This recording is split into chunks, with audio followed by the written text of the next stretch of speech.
नमस्कार मैत्रिणींनो, मी राणी मराठी ब्लॉगमध्ये तुमचं मनापासून स्वागत करते। तर माझ्याकडे ना जुने कपडे होते, म्हटलं त्या जुने कपडे ना टाकण्यापेक्षा आपण सुंदरसं ऑर्गनायझर बनवा। तर पहा, मी हे छोटंसं ऑर्गनायझर बनवलं होतं।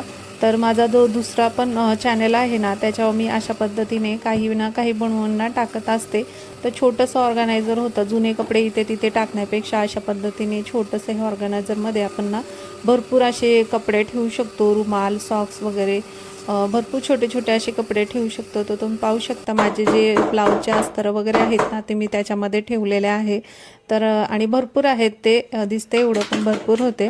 तर त्यामध्ये व्यवस्थित असं बसलं आणि माझ्या शिलाईचं जे मी वेगळंच बॉक्स आहे, मी त्याच्यामध्ये ते बॉक्स ठेवला होता ऑर्गनायझर। त्यानंतर ना असं पीठ संपले होते ना बाजरीचे गव्हाचे, तर दळणं करून नंतर ते दळून घेतले गिरणीमध्ये।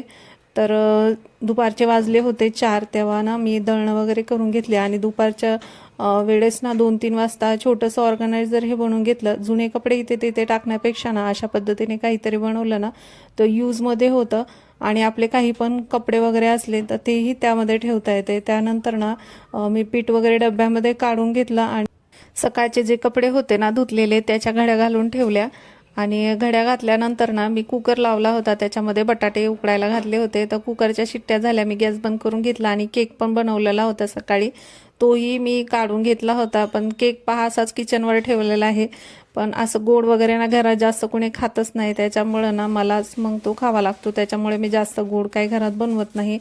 त्यानंतर ना दिवाबत्ती करून घेतली आणि मग नंतर मग म्हटलं आता स्वयंपाक करून घ्यावा। तर जे बटाटे उकडले होते ना, तर त्याचा म्हटलं आज वडापाव बनवा। तर साधं सिंपलच आज बनवायचं होतं, खूप कंटाळा आला होता, त्याच्यामुळं ना आज म्हटलं वडापावच बनवणार। तर बटाटे उकडून ठेवले होते आणि बाकीचं वगैरे तयारी मग ती करायची होती। तर मी दिवाबत्ती करून घेतली।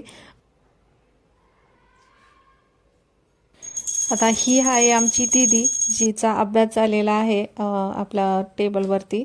तर सध्या ना 10वीला आहे, त्याच्यामुळं तिला भरपूर अभ्यास असतो, ती अभ्यासातच राहते म्हणून मी तिला काही कामं सांगत नाही। आणि ही जी ड्रॉइंग आहे ना ती तिने काढलेली आहे, खूप सुंदर अशी ड्रॉइंग काढते। तर सध्या तर तिला काही टाईम भेटत नाही अभ्यासामधून, तिचा अभ्यासच दिवसभर चालू राहतो। त्यानंतर पहा, हे बटाटे जे उकडले होते ना ते थंड झालेले आहेत, मी ते कुकरमधून काढून घेतले। आता बटाटेचे ना आपल्याला बटाटे वडे बनवायचे। तर पहा, त्यासाठी ना मी लसूण टाकून घेतला, 2 जुडी लसूण टाकून घेतला आणि 2 इंच अद्रकचे तुकडे पण टाकून घेतले कट करून आणि 7 ते 8 मिरच्या टाकून घेतल्या हिरव्या। आता हे सर्व ना मी बारीक आता वाटून घेते। आता संध्याकाळच्या टायमाला वडापाव म्हटला ना तर मुलं ना म्हणजे दीदीला तर आवडतो, पण साहिल ना त्याचं तसं तो जिमला जातो, त्याच्यामुळे जास्त पाव असं मैद्याचं वगैरे तो जास्त खात नाही। पण कधी कधी कंटाळा आला ना तर मी बनवते तर मग खातो। तर पहा, आता मिरची वाटून घेतलेली आहे। आता बेसन पीठ काढून घेतलंय, त्याच्यामध्ये ना हळद टाकून घ्यायची आणि थोडासा सोडा टाकून घ्यायचा, थोडाच घ्यायचा आणि चवीपुरतं मीठ टाकून घ्यायचं। आता सोडा घेतलाय मी चमच्यामध्ये, म्हटलं असंच टाकला पुडीमधला तर जास्त होईल सोडा, तर मी चमच्यामध्ये घेऊन ना त्याच्यामध्ये टाकून घेतलाय। तर 2 वाट्या बेसन पीठ घेतलं होतं आणि अर्धा चमचा ना हळद घेतली आणि पाव चमचा मी फक्त त्याच्यामध्ये सोडा टाकलेला आहे आणि 1 चमचा मी मीठ टाकलेलं आहे। तर अशा पद्धतीने व्यवस्थित ना आपल्याला नंतर पाणी टाकून ना हे पूर्ण असं छान पूर्ण घोळून घ्यायचं व्यवस्थित चमच्याने। तर पहा, अशा पद्धतीने जास्त पातळ करायचं नाही, घट्टसरच ठेवायचं। तर थोडंसं पातळ झालं होतं, मी त्याच्यामध्ये ना गव्हाचं पीठ टाकल्यानंतर तरी छान झाला होता वडापाव। तर आता ना त्याची भाजी बनवून घेते बटाट्याची। तर जिरी टाकून घेतली, मोहरी टाकून घेतली आणि तेल थोडंच टाकलंय, जास्त तेल टाकलेलं नाही आणि जी मिरची वाटलेली होती ना ती टाकून घेतली। आता व्यवस्थित ना तेलामध्ये ते आता परतून घेते।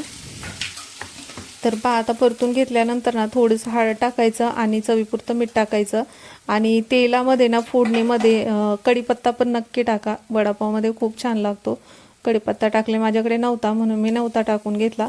तर त्यानंतर ना बटाटे टाकून घेतले आणि व्यवस्थित भाजी ना ही पूर्ण मिक्स करून घेतली आणि थोडंसं झाकण ठेवून ना वाफ काढून घेतली त्याची।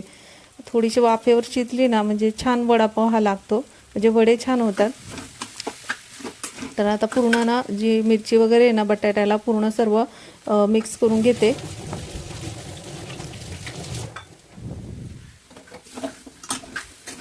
आता भाजी तयार झाल्यानंतर ना थोडी थंड करून घेतलं ती भाजी आणि नंतर ना त्याचे गोळे बनवून घेतले। आपल्याला बटाट्याचे वडे लहान मोठे जसे साईजने पाहिजे ना त्याप्रमाणे आपण बनवून घेऊ शकतो, बारीक मोठे वडे।